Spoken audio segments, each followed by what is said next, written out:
धन्यवाद। सबसे पहले मैं अपने भाई का जयंत चौधरी जी को धन्यवाद कहना चाहता हूं। उन्होंने एक छोटे से राज्य से एक छोटी सी पार्टी को यहां में निमंत्रण करके अपना बड़ा दिल दिखाया है। I think Jayant, thank you very much. आपने ये जो सम्मान दिया है ये उसी विचारधारा से है कि आप जितने भी पिछड़े वर्ग से हो, कितनी भी छोटी जगह से हो, कितनी भी छोटे राज्य से हो, तभी भी आपका दर्जा सबके लिए एक ही है।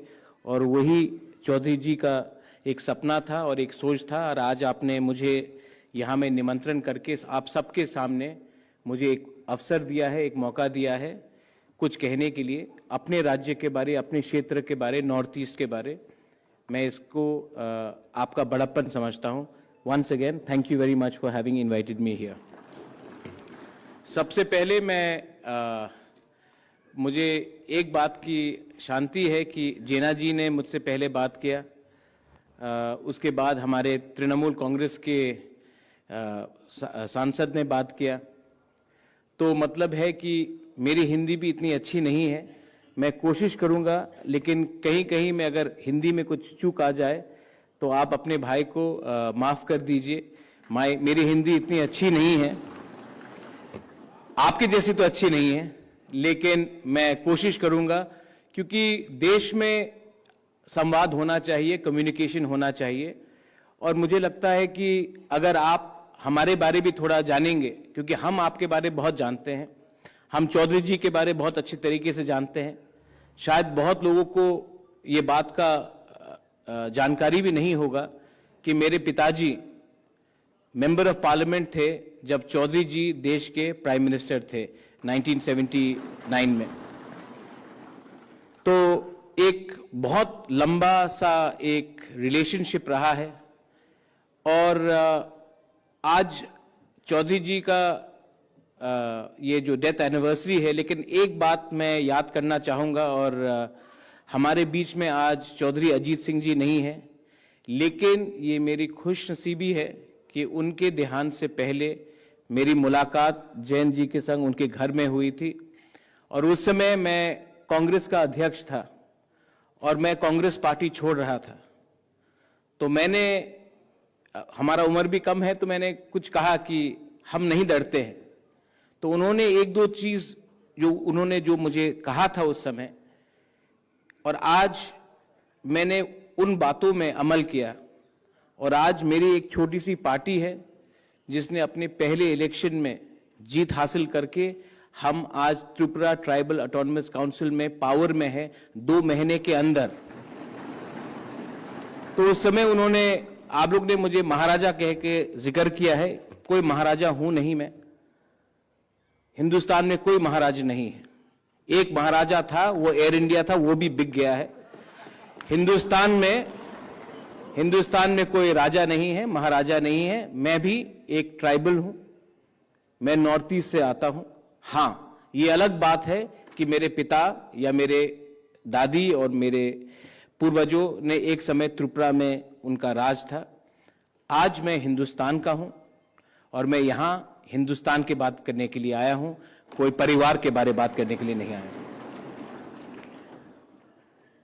तो ये नॉर्थ ईस्ट में शायद बहुत लोग को शायद मालूम नहीं होगा कि नॉर्थ ईस्ट एक ऐसा क्षेत्र है जहां में हमारा पड़ोसी बांग्लादेश है, म्यांमार है, चाइना है, भूटान है, और बहुत लोग बोलते हैं तिब्बत है जो चाइना है। और हमारा जो कनेक्शन है देश के साथ, वो एक बहुत छोटे से रास्ते से जाता है। उनको अंग्रेजी में कहते हैं चिकन स्नेक। लेकिन अगर आप देखेंगे कि नॉर्थ ईस्ट के बारे, हमारे आम भारतीयों के बारे क्या जानकारी है, बहुत बार जब मैं दिल्ली आता हूं तो सब मेरे नॉर्थ ईस्ट के लोगों को कभी कहते हैं कि आप नेपाल से हो, कोई कहते हैं कि आप चाइना से हो, आप कोरिया से हो। और ये जो दूरी है, ये क्यों है? क्योंकि एक प्रोग्राम है, एक सोच है कि एक भारतीय को दूसरे भारतीयों से दूर रखा जाए। अंग्रेज ने डिवाइड एंड रूल पॉलिसी किया था और आज हिंदुस्तान में भी एक सोच है कि एक हिंदुस्तानी को दूसरे हिंदुस्तानी से अलग रखा जाए, कहीं में धर्म के नाम में, कहीं में जाति के नाम में, कहीं में कल्चर के नाम में। उनका खाना अलग है, इनका खाना अलग है। लेकिन मैं आपको एक बात बोलना चाहता हूं, हम लोग डरते नहीं हैं किसी से। और मैंने जैन भाई से एक चीज देखा है, किसान आंदोलन में एक चीज देखा है कि आप लोग भी डरते नहीं हैं किसी से। जो भी शासन, अभी मुझसे पहले शरद यादव जी ने एक बात कहा था कि सिचुएशन इस देश में ऐसा आ चुका है कि इमरजेंसी से खराब है। ये जो परिस्थिति है क्यों है? ये भय से ये परिस्थिति बनता है। अगर हिंदुस्तान में, अगर भारत में हमें डेमोक्रेसी ट्रू फॉर्म में चाहिए तो आपको, आपकी संख्या जितनी भी कम हो कुछ फर्क नहीं पड़ता है, आपको एक रहना पड़ेगा। आपको निडर होकर न्याय के लिए लड़ना पड़ेगा। बहुत लोग कहते हैं कि आपकी संख्या तो बहुत कम है, आप तो नॉर्थ ईस्ट से है, आपकी संख्या बहुत कम है। लेकिन संख्या सोच से बड़ी नहीं होती है। यहां में अगर एक नॉर्थ ईस्ट का एक छोटा सा लीडर यहां आकर चौधरी चरण सिंह के बारे में बात कर रहा है तो मतलब है कि चौधरी चरण सिंह का सोच आज भी नॉर्थ ईस्ट में जिंदा है। मैं यहां में, हमारे संग मनोज झा जी हैं। हम पिछले हफ्ते लंदन गए थे, पार्लियामेंट में हमारी बात हुई। ऑक्सफोर्ड, कैम्ब्रिज यूनिवर्सिटी में, ब्रिज इंडिया में आइडियाज ऑफ इंडिया के बारे में बात हुई। यह बात मैंने मनोज झा जी से बात नहीं की थी, मैं अभी बोल रहा हूं। मैं आपको एक उदाहरण देना चाहता हूं कि नॉर्थ ईस्ट के बारे क्या सोचा जाता है। मैं पार्लियामेंट में, हमारा एक भाषण था, जाने से पहले वहां में ब्रिटिश के एमपीज थे, हिंदुस्तान के बहुत एमपीज थे, डिग्नेटरीज थे। मैं अपना बात रखने जाने वाला था तो एक हाई कमीशन का एक ऑफिशियल आकर मुझे कहता है, प्रद्योत, हिंदुस्तान के खिलाफ कुछ मत कहना। तो मैंने कहा, भाई साहब क्यों? आप इतने लोग हैं यहां में, इस कमरे में, आपने मेरे पास आकर ही क्यों कहा कि हिंदुस्तान के खिलाफ कुछ मत कहो? तो वो चुप रहा। तो मैंने उनको बोला, आप जानते हैं कि मेरे दादी ने ही इंस्ट्रूमेंट ऑफ एक्सेशन में साइन कर कर हम हिंदुस्तान का एक अंग बने। आप मुझे ही क्यों टारगेट कर रहे हो? इस कमरे में तो बहुत लोग हैं।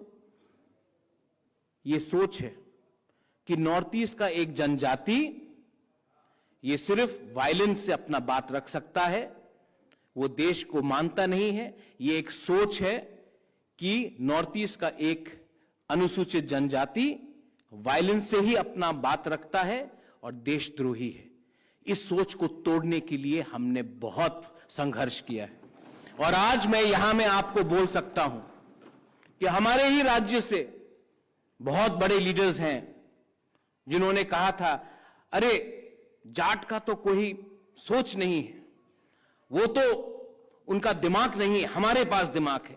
ये सोच आज भी जिंदा है और इस सोच को तोड़ने के लिए, एक जंगल में बैठा हुआ जनजाति भी आपके साथ तैयार है। आप संघर्ष करो। आज हमारा भाषा खतरे में है। मैं हिंदी नहीं बोल सकता हूं, मेरी हिंदी इतनी अच्छी नहीं है।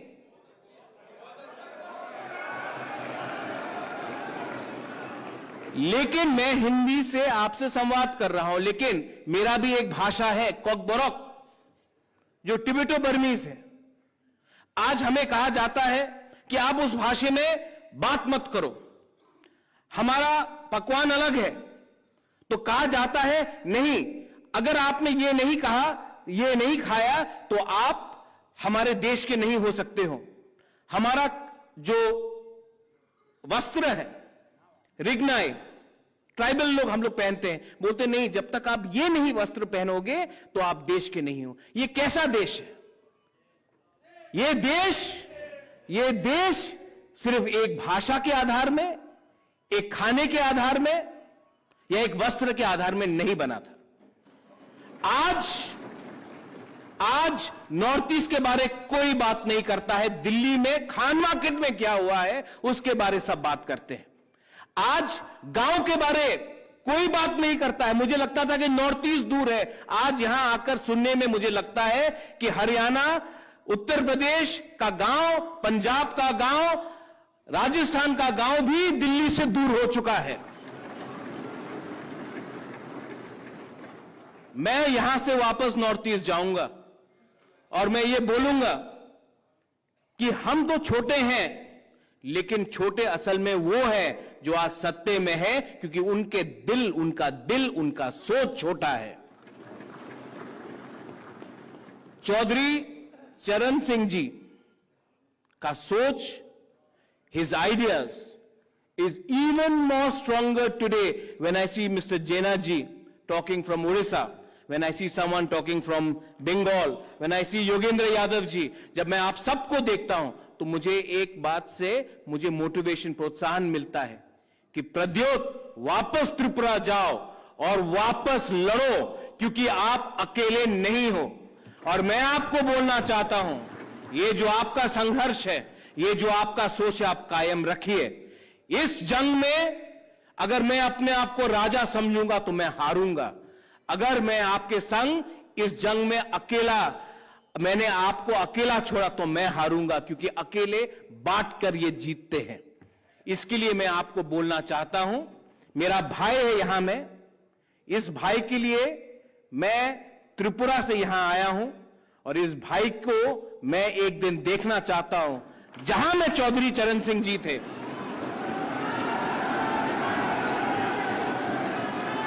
आज मैं आपको बोलना चाहता हूं कि किसान का बेटा इस देश का प्रधानमंत्री क्यों नहीं बन सकता?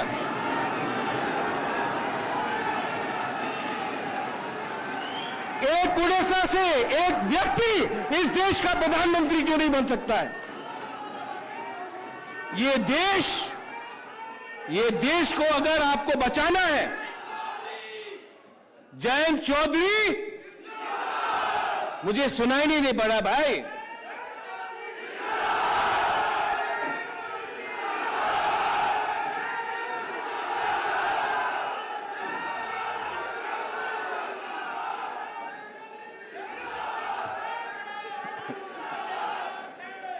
अब जयंत भाई, मैं जाट बन चुका हूं।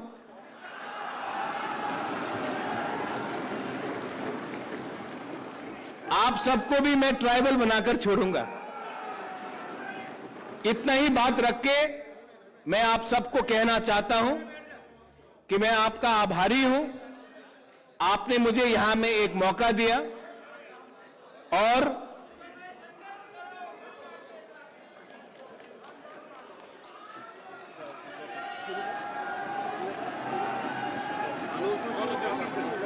थोड़ी सी पिक्चर है, हरी पकड़िए से पकड़। वेरी वेल सेट सर, बहुत ही बढ़िया जी, बहुत बढ़िया, गजब, सारी महफिल गजब, बहुत बढ़िया। सोच रहे थे बाद में मिलेंगे, लेकिन take your number and will come to visit you.